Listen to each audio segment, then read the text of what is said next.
eNCA senior reporter Aviwe Mtila spoke to some business owners about the type of assistance they think is necessary, and he joins me now.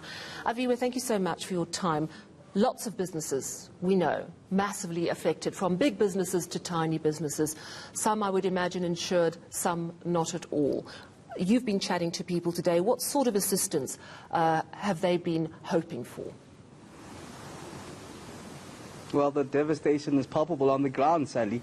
I was in Vosloorus today, visiting what was the pride of Vosloorus, Lesedi Shopping Centre, a centre that's been around for the last 35 years. And in fact, from 2015, it was 100% black-owned with 33 shareholders. The centre itself holds about 55 shops, but the sad reality is that it's all been ransacked, with each and one of those 55 shops completely ransacked. Now, the concerns are around insurance, as the centre itself is insured, the building itself, but the shops, only the tenant shops are insured, and one or two. So around 50 of those shops have no insurance. In fact, it's a heartbreaking conversation I had with one of the shareholders and centre managers, Tapiwa Sawaya. Just take a listen to that.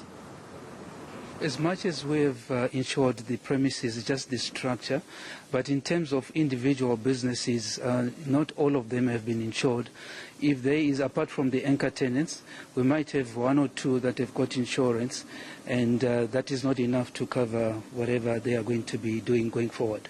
Okay, and is it registered, for example, with SASRIA? So it's clear that if you don't have insurance, there is no way you can be registered with SASRIA. So these people, they are going to be starting from scratch. Whether they are going to rise again from there, that will be a different story and question for another day. So we know that Treasury has announced about 2.3 billion rand for small businesses, and I would imagine that might help some of those that are uninsured. But the point was also made at that media briefing that a lot of businesses are not registered. So I'm just wondering, from the people that you've spoken to, whether they are confident, those small businesses, that they're going to get the help they need.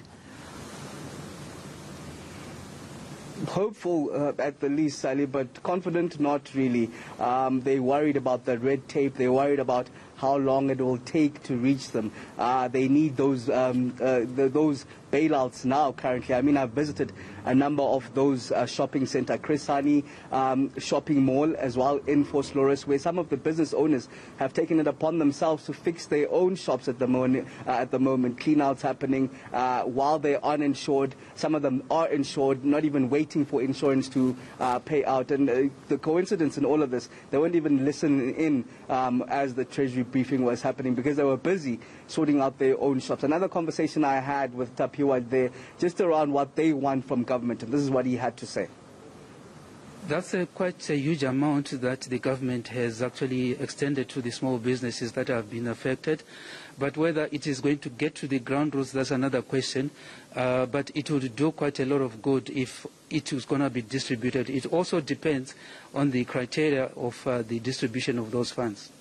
Seems like a lot of uncertainty. For example, do you know if SASRIA will pay out here? And if it doesn't pay out, what happens next for Lesedi Shopping Centre? That's the problem that we have right now, of thinking if we're going to be getting funded, because there's going to be a lot of claims that have been put through to them.